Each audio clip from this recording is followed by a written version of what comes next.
you're just gonna do it. You're just gonna do the video. You're just gonna do the video, and you're just gonna do the video, and it's fine. You're just gonna do it. Yeah. Yeah. Okay. Mm. Mm.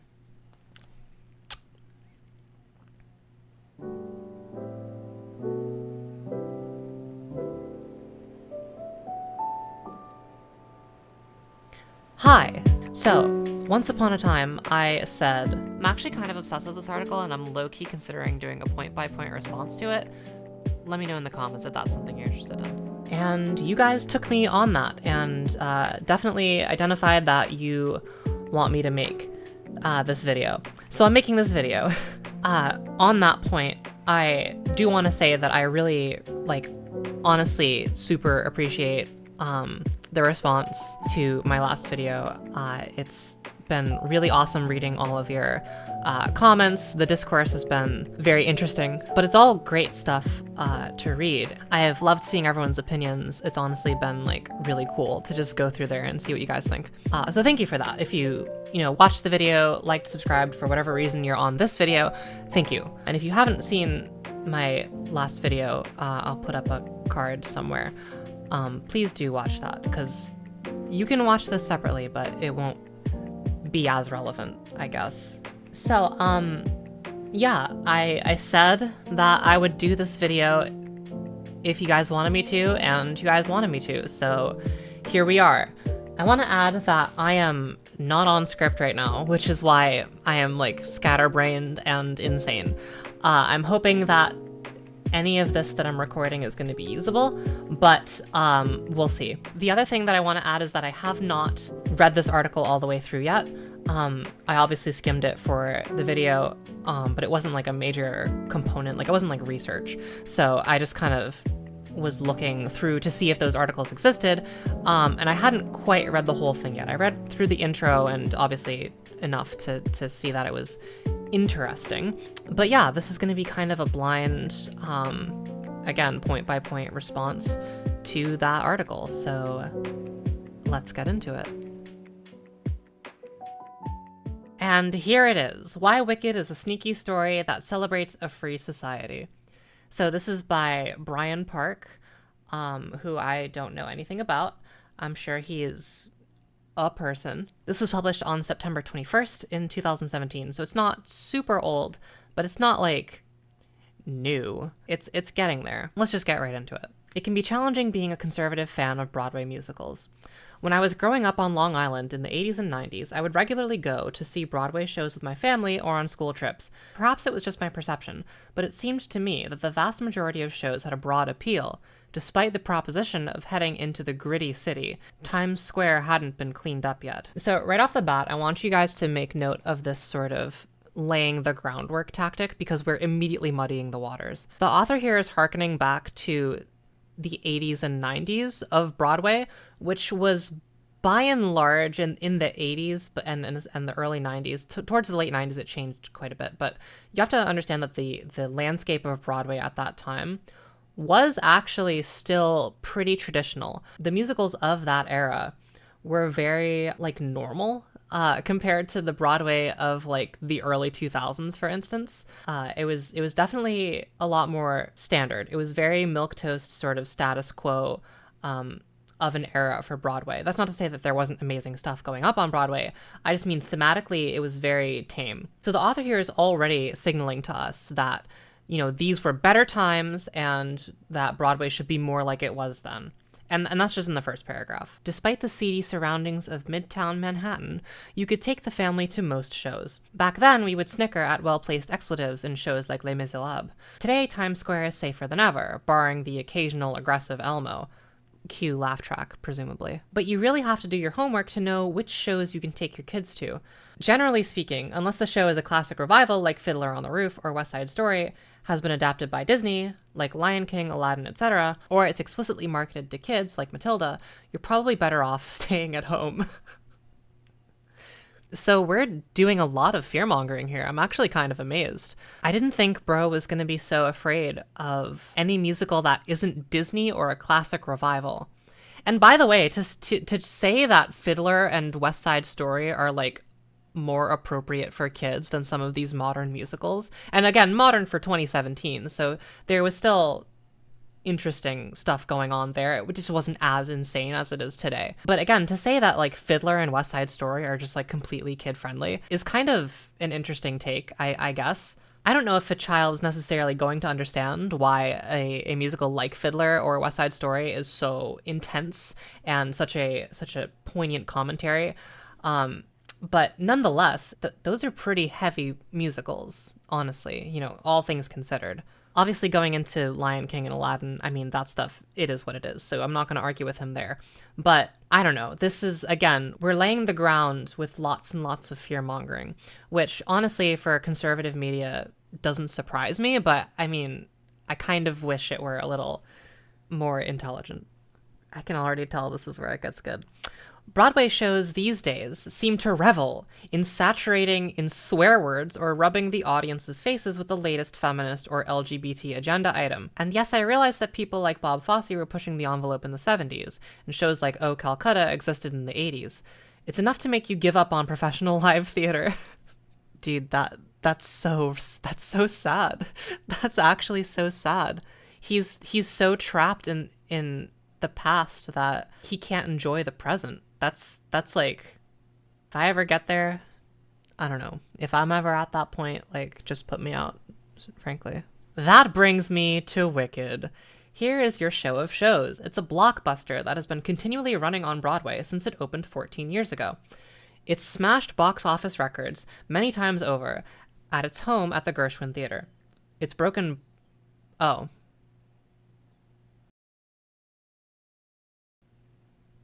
Sorry, this actually tripped me up because he says it's smashed box office records, and then he says it's broken box office records with its touring productions.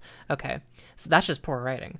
It confirmed Broadway superstar status for its stars, Kristen Chenoweth and Idina Menzel, which is, honestly, he's not wrong for that. Somehow I missed it. I think I just wasn't convinced by the hype, and I had heard it got political, so I stayed away. Honestly, those are some wise words. I should stay away from political stuff as well. He might be onto something with this one. A reimagining of The Wizard of Oz. In Philadelphia, where I now live, touring productions of Wicked have visited 5 times over the years, and they have generally stayed for week-long runs. I have always had something better to do. You are so interesting. The most recent touring production took up a residence during the entire month of August at the Academy of Music, and I figured this was finally my time to see it. And I loved it! Yay! Guys, he liked it. So what went wrong? What went wrong, bro? In case you're still with me and you don't know what Wicked is all about, it's a musical based on the novel of the same name. It reimagines the novel and movie The Wizard of Oz. Wicked takes place before, during, and after the events of Wizard. In this reimagining, Glinda and Elphaba, the Wicked Witch of the West, are friends who met as roommates in college in Oz. Wicked purports to give us the backstory behind the flying monkeys, the scarecrow, the Tin Man, and the cowardly lion. It turns out that Elphaba didn't really melt after Dorothy threw that bucket of water. Like, all jokes aside, this is a really poorly written article. I figure this dude probably, like, just threw this out and didn't really care that much because it's conservative propaganda, but it's really bad. I didn't expect it to be this bad. I was quite suspicious of it going in because I sensed from reading reviews that it had a political slant. And the first few moments of the performance were a bit uncomfortable. However, I soon realized that there is a blue pill way of viewing Wicked. Okay. That's what most people will come away with, and probably what the creators of the musical intended. Broadway, and the theater community in general, is notoriously friendly to progressive, feminist, and LGBT themes. However, there is a red pill way to view Wicked, and once you start viewing it this way, you can't unsee it. My poor lefty aspirations are going to be destroyed once I see Wicked in the true red-pilled way. This feels like a parody. Like, this doesn't feel real. Is this real? This doesn't feel real. I feel like I'm losing my mind a little bit and I haven't even heard his arguments yet. All their points turn back on themselves. That was fast. Consider the character of Elphaba. She has green skin, and once she reaches college, she is constantly made the butt of jokes throughout the show. She's graceless and outspoken and becomes an animal rights activist. Yeah, that's one way of putting it, I guess. She can be thus seen as a stand-in for whatever group of people are being victimized, bullied, and shamed. LGBT, overweight, or racial or religious minorities. So I just want to cut in real quick because it's really important to acknowledge the fact that he unapologetically admitted here that the LGBT, overweight people, racial and religious minorities are being victimized, bullied, and shamed. Like, he literally says that in the article, and there's no indication here that he's being sarcastic. So, great. Thank you for admitting that, I guess. And on Pride Month, too. That's great. He didn't write this in Pride Month, but it's Pride Month right now. Hope you guys are having a great Pride Month. Shout out to the gays. However, that reading of Elphaba's character isn't mandatory. Who is being shamed and bullied in the public square these days by cultural gatekeepers? Oh, okay. Okay, all right, I'm into it. Another example comes later in Act 1 when a history professor in the musical is being dismissed from his job and arrested. These days,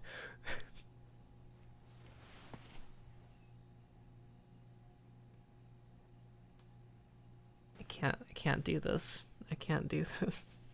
I can't do this. I'm not strong enough.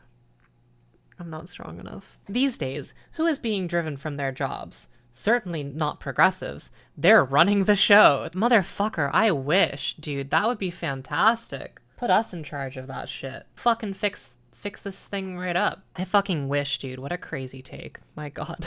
People losing their jobs due to conscience issues are people who contribute to the wrong political campaigns or write memos questioning ideological echo chambers. People are losing their bakeries and flower shops due to conscience issues. And one of the authorities in the musical who is arresting that history professor explicitly claims to be on the side of progress. That's crazy, man. It's almost like they're fucking being disingenuous. The kicker is that the professor is being dragged away. He yells out, "You're not being told the truth." Yeah.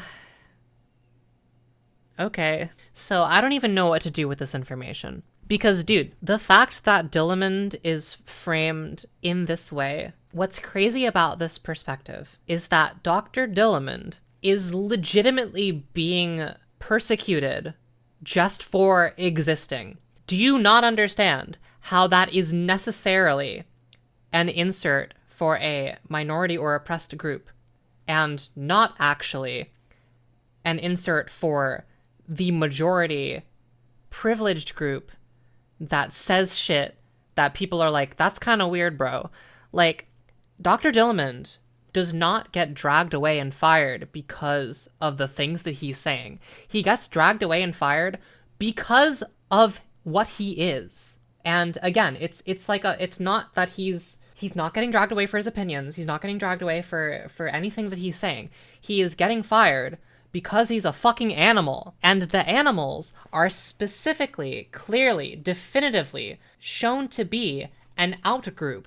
He is literally a minority. He's the only animal professor at the university. So again, I didn't expect a lot of intelligence from this article, but it's a really, really unfortunate argument for this author because it is fundamentally flawed. Like, you can't even begin to talk about this because he completely ignores the fact that Dr. Dillamond is persecuted for his race. He is an animal. That's his race. It is literally racism. I don't mean to get so heated about this, but like, dude, come on. One of the antagonists of the musical, Madame Morrible, becomes a press secretary for the Wizard of Oz, who is responsible for churning out fake news in the vein of CNN. You know, despite being a conservative, he has a very liberal use of exclamation points. At that point, I really started wondering if this is a conservative-friendly musical in disguise. Some of its themes are actually conservative themes. So the issue with this is that none of these are conservative themes. Like, literally none of these whatsoever. We already talked about the Dillamond thing, where he's being persecuted for his, like, who he is, not what he believes. And again, conservatives are persecuted, or at least they're discriminated against, for their beliefs, not for who they are, not for their race, for their sexuality, not for any of that, right? It's always an opinion thing. So that parallel just obviously can't be drawn. But then to say that the fake news is specifically CNN is baffling to me. I know that it was 2017, so things weren't that bad in the media sphere, but it was not great. And again, this is coming right off of the Trump election. And I know that a lot of us don't remember this, but he says things that are incorrect more frequently than he says things that are correct. And so when the right-wing news cycle repeats those points, they are being fake news. That is misinformation. And again, I don't exactly trust CNN or, any mainstream media network, but they at least purport things that are closer to the truth than like Fox. And you can look this up. Like, the right lies so much more than left-wing media. This is on like objective stuff. Or again, honesty in media has a lot to do with not necessarily objectivity, although that is a component, but also the way that arguments are framed. Because you can say the same thing in many different ways, but the way that you say it can imply something that is either, worse or better or whatever. So again, to say that CNN is like the pinnacle of doing this is, of course, just a line right from Trump's mouth, and it doesn't surprise me that it's in this article. But what is interesting is that we both noted the connection between Madame Morrible and the whole fake news thing, because I did talk about that in the video. What's funny though is we were actually both referring to CNN, just kind of in different ways. That's really funny. But also, my reading of the musical is specifically from a left of center perspective. It has nothing to do with the right wing. And were I to include the right wing in that analysis, it's pretty obvious who the bad guys would be. Again, just based on the fact that all of these themes are essentially the inverse of what our author is inferring here. Don't worry, guys, we're almost done. For example, the progressives in the musical are busy trying to silence voices. I'm losing my mind. This is something that conservatives do all the time. They make the most fucking dramatic leaps in logic. He already just blanket declares that the people who are in charge are progressive without proving that at all, other than the fact that they fired a professor for bigoted reasons. How the fuck is that progressive? How the fuck is it the progressive thing to do to decrease diversity? Like, so again, I already talked about all that, but he doesn't explain that whatsoever. But he just takes that point and goes, yeah, we're just going to ride that out for the rest of the article. The people in charge are progressive. And that's just that. He does not explain it. And then this is something that conservatives do. They just lay groundwork that is faulty and then continue to build on the faulty groundwork. And that's what we're doing. And that's why articles like this are so impossible to argue with, because they are not logically sound. These arguments aren't founded in logic. And so there's really nowhere to go. But I guess we'll just finish it up, and I'll try not to complain anymore. For example, the progressives in the musical are busy trying to silence voices and reduce controversies to black and white Manichaean categories. In the real world, conservatives these days are the ones who realize that people are complex, and evil resides in every heart. Okay, which is why government should be limited. Okay, it's conservatives and libertarians who are defending the classically liberal right to free speech. Yeah, the classic appeal to "we're the real liberals" argument from the conservative right. That's a great fucking, that makes perfect sense. What do you hear from illiberal leftists these days? Not "I disagree with what you say, but will defend to the death your right to say it," but "shut up, bigot." And honestly, yeah, like just stop talking. This is a terrible article. This is a terrible argument. I can't even begin to dismantle it because it makes no fucking sense. I feel like I'm losing my mind. Who in the real world is dividing up the world into Manichaean categories? How did bro use world twice in one sentence like that? It seems to me it is the illiberal left that is interested in eliminating any hint of nuance in public life. It is the illiberal left that attacks even its purported allies in classical liberal circles for not being sufficiently ideologically pure. By contrast, Wicked recognizes that life and motivations are messy. Wicked turns the uninformed masses into an antagonist that is easily whipped into a frenzy, but they don't have all the facts. The audience is given all the facts and asked to make a moral choice. Is Elphaba really as wicked as everyone says? Here, for certain, is some red pilling. Generally speaking, works of art should be apolitical mirrors that show us distilled, deeper truth than we usually see in daily life. So it is with Wicked. For the moment, Wicked has renewed my hope that conservatives can still enjoy theater. Alright, so that was a terrible article. I am worse for having read it, and you are all worse for having heard it. I feel bad, because I wish I could give you guys some more interesting you know, rebuttals to this, but it's so patently surface level ridiculous that it's really hard to engage with, honestly. Well, anyway, that's the video. So, bye.